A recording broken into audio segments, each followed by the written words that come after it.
Des, this is really interesting. We have a professional matchmaker who is one of our frequent and favorite guests.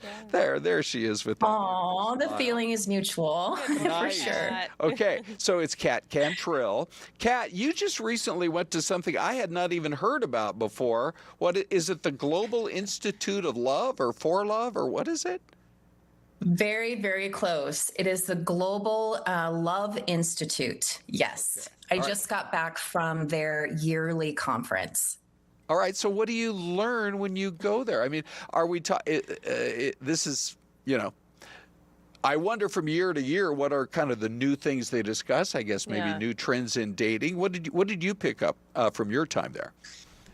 Yeah, it was it's a 2-day conference in which love professionals from all over the world come together. So there was over 160 of us, and top leading therapists, behavioral experts, people that are in the dating app spaces come and present to us so that we have an opportunity to learn from the best of the best. And we talk about current dating trends. And one of the aha moments that I had is we had a speaker by the name of Dr. Amir Levine. And Dr. Amir Levine is, if you've ever heard about attachment styles, he's the one who took it from the clinical space into mainstream from his book Attached. And he's doing a lot of research when it comes to building secure love. And one of the stats that he shared with us is that 60 to 70% of people have already either known the person, either a colleague or someone that you've known in your life. 60 to 70% of successful long-term relationships started platonically. And that is amazing. I mean, we always talk about people of how we really want a slow burn in a relationship. It should not be fireworks right away. It should not be instant chemistry. It should be something that grows over time. And so it was even more proof for us to that we are basically what we are teaching to people that are in the current space is to give people the benefit of the doubt and to always lean in and go on that second date. Okay. Wow. Okay. So I don't know that I'm all too surprised by that. Yeah. Because it seems to make sense, right? If you were already kind of knew that person or knew of them, there's a little bit of comfort there. Right, sure. I could see that building like a good foundation for success. And did you guys also talk about, what else was surprising or like really stood out to you most? Another thing is that when we talk about how we are relating to one another, we did talk about a lot of the AI that's coming into the space. And we see a lot of daters who are using AI and how as matchmakers and dating professionals, how we can use AI to help our clients and to help people use AI in a way that you're not like building a relationship with an AI necessarily, but that you're using the perks of AI to help you navigate the current dating landscape. And we were talking about how people are using AI more and more when it comes to online dating of like, how do I connect with this person? By looking at their profile, what do I need to do to order to get their attention and to get this conversation going? And so we are learning that more and more people are using AI, so much so that Bumble, I don't know if you know Bumble, but it's a dating app. Bumble had just released that they're going to stop the behavior with their app, and they're going to implement an AI matchmaker called Bee. So it's headed that way for sure.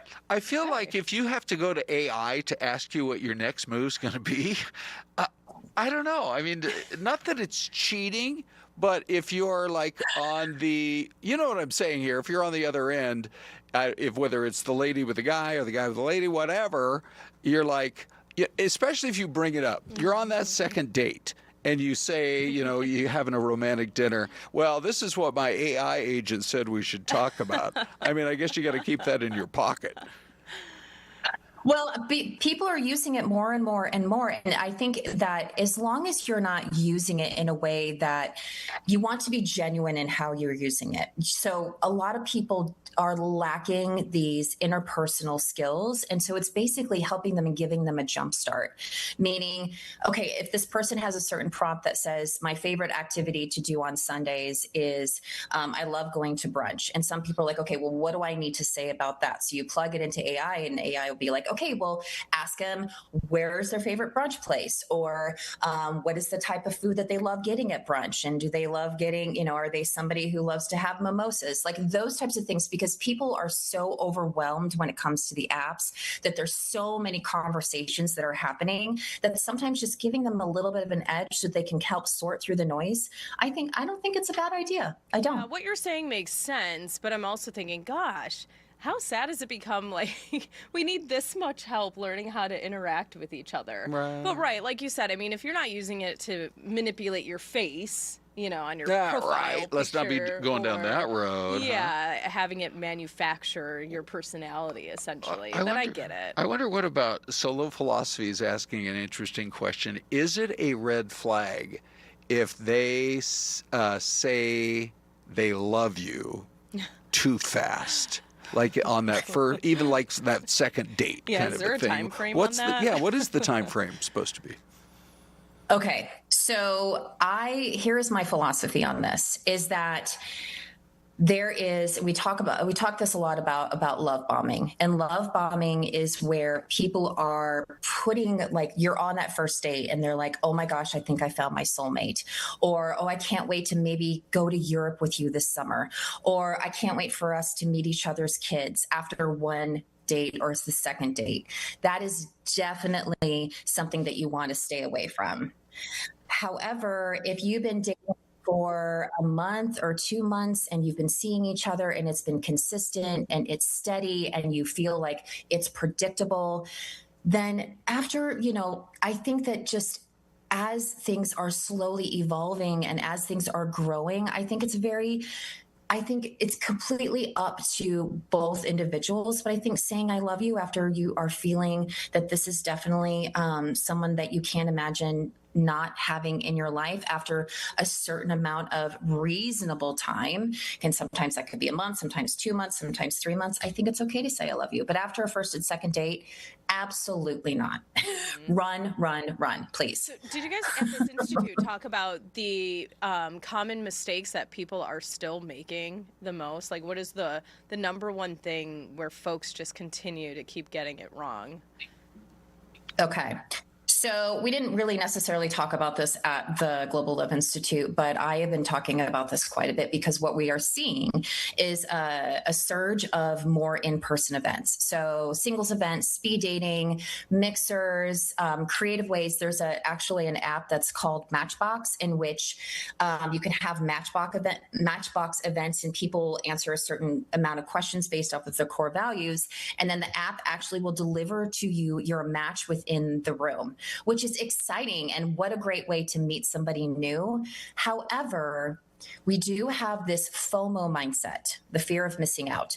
We also have what is called a maximizer mindset, which means, what else is out there? Is this the best that I can get? People are not trusting themselves and their own pickers. They're constantly like looking around the corner, whether you meet them online, whether you meet through a mutual friend, whether you meet them at a singles event, until that mindset switches from what else is out there to being a satisfier, which means, you know what, this person is amazing and great, and I love how I feel around this person. This person is steady and consistent and predictable. Then, instead of thinking of what else is out there, focus on what's in front of you, because what ends up happening is that you end up being older, not realizing, okay, well, maybe the constantly looking around the corner isn't working for me, and I'm still not in a relationship. So until that mindset changes of understanding, why are you doing FOMO? What is it that you feel like you're missing out on? Why are you constantly looking around the corner? That's when you need to focus back on self and being like, okay, why am I having these thoughts? Remember that until that is changed, nothing, it doesn't matter how you meet that person, it's gonna be the same. Several state programs being short